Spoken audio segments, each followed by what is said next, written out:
Yadier getting the 5-year, $75 million extension. What's that say for him as a player? Well, that says an awful lot. He's arguably the best catcher in baseball right now, certainly in the National League. A big reason why the Cardinals won the World Series last October. They like to tie these players up long term, and they've been working on it during the off season. And we had an idea it was going to happen, and obviously it did. So good for him, and let's see where they go from here. Excellent, yes. And like you said, Yadier, one of the most solid. I'm partial to Carlos Ruiz, Charlie's actual catcher. Right. I think he handles his staff better than anybody in the league. And that's a big thing for me when it comes to catchers, handling his staff. How important is that for that position? I mean, especially with the young pitchers and the fact that Carlos was able to come in and handle Halladay and Lee, the veteran pitchers who came aboard that staff, that just shows a little bit about him. No, they really like to have him behind the plate, these veteran pitchers, when they're on the mound. So, yeah, he's really good. I'd say he's one of the tops in the league, but he's probably the most underrated catcher in the National League for sure. Very much so, in my opinion. Definitely huge in the playoff runs for this Phillies team in the past couple of years. And the other thing, when he has his payday coming up, I'm sure he'll get a nice little pay raise. So he got $2.7 million, I think, last year. Andrew was telling us, so he'll definitely get a nice pay raise. Another story, kind of sad story. AJ Burnett trying to kind of resurge his career after 2 years he struggled in New York the last 2 years. 21 and 26, a +5 ERA. In Bradenton, actually, right down the street here earlier, I guess at McKechnie Field, he took a foul ball off the eye, fractured his orbital bone, and he's going to require surgery. No timetable on his return. Tough for AJ and tough for the Pirates. It really is. It's tough for both. I was in Bradenton last Thursday talking to Clint Hurdle, the manager, and we wondered why they would want to add him to their young pitching staff, and he had a lot of reasons why. He's going to stabilize that staff. And also, it was going to be a new beginning for A.J. Burnett because he did very well in 2009, helping the Yankees win the World Series. But the last 2 years, there's been a lot of controversy involved. He probably worn out his welcome in New York, and he was coming to Pittsburgh, trying to get a new start. And as Hurdle told me that day during the interview, he said, many times a player will come to a new environment, and it's just what they need because he has a lot of baseball left in him.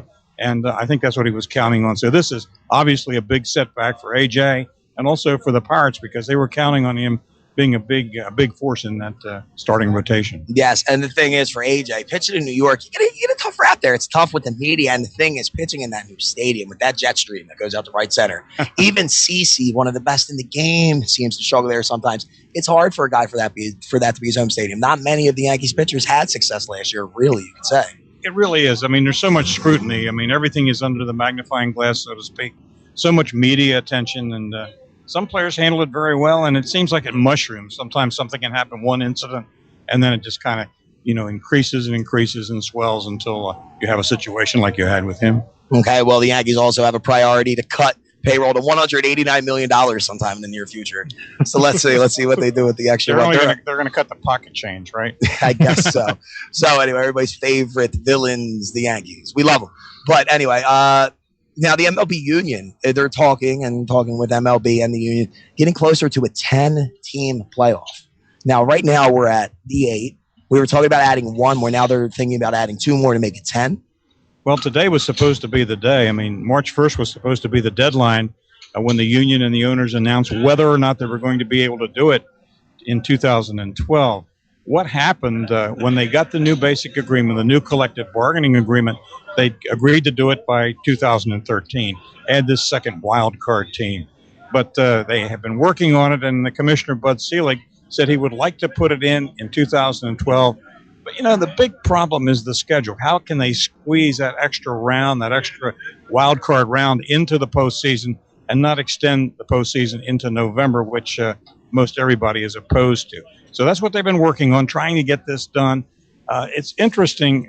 Everyone seems to think it's going to be a 1-game playoff. The 2 wild card teams in each league will be having a 1-game playoff and then go on and meet the division champion in the next round, which, of course, was the previous round with the wild card. Well, I think this is going to put a lot of pressure on teams to win their division outright because they don't want to come around and have a chance to lose. One and you're done, especially. In and out in one. I mean, baseball, it's like Russian roulette, my friend. That's yes, we saw Game 5 last year with that Cardinals team and this Phillies team. And, I mean, both guys, Halladay and Carpenter, went out and were warriors. And all it takes is that one run. in one game like that, That's where right. you get two great pitching performances and then go home. And it's, you pay 162 games. The credibility of that 162 game schedule is so awesome that to lose it like this is really, really difficult. But this is what they want, and there's a lot of people in baseball that are opposed to it, and just as many who favor it. And they say it's going to be very, very exciting, very dramatic. Now, I personally have said all along that I would rather see the division series be a best of 7 and make that more meaningful. And a lot of the managers I talked to have said the same thing. So we'll have to see how this works out. They're supposed to have an announcement today, one way or the other, whether or not they're going to be able to do this in 2012. Yeah, and especially with a 5-gamer first, it's tough to put another 1-gamer, and then you got to play a 5-gamer, and then you get to set 2 7-gamers to win the series. It would be tough for teams that don't win the division, in your opinion. And this is something I brought up, but I know some other fans echo it.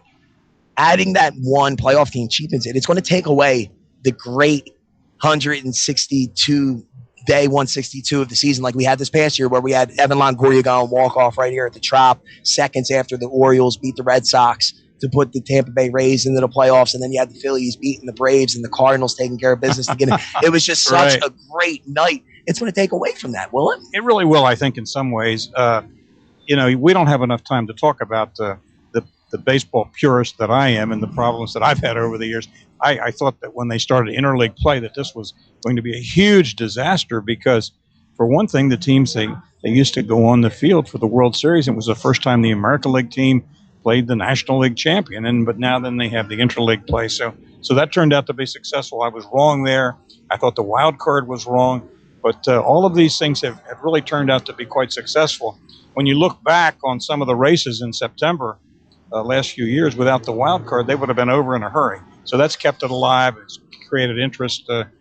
Nothing better than last September in St. Petersburg, with Tampa Bay coming on strong to be the wild card in the American League. I mean, that was just some of the baseball that we've ever seen. So without it, you wouldn't have had that. Yes, and if you're just tuning in, afternoon play-by-play, 1280 WTMY, the Sports Fanatic, Tom Curran and Andrew Glukove, graciously giving up his mic for Mr. Hal Bodley. We also have Kyle Nash, student of the game. Let me ask you one more, and then we're going to get into why we're here today, talk about what they're doing in the Special Olympics. Charlie, maybe your relationship with Charlie must have a personal one to be here in support of this event, and possibly get a few little Phillies questions in for myself. But I just want to know, how do you feel about that All-Star game now deciding home field advantage? Because that's another hot topic for people, between purists and some other people. The All-Star game deciding that home field advantage in series. I think there maybe were better ways to do it, to decide to make the All-Star game more meaningful. But after that dreadful tie in Milwaukee a few years ago, they had to do something, and I think it's worked. I think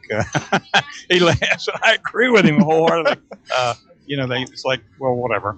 I started saying, like kissing your sister, but they play and they get all excited about the All-Star game, and then they had the tie and all, and they wanted to do something.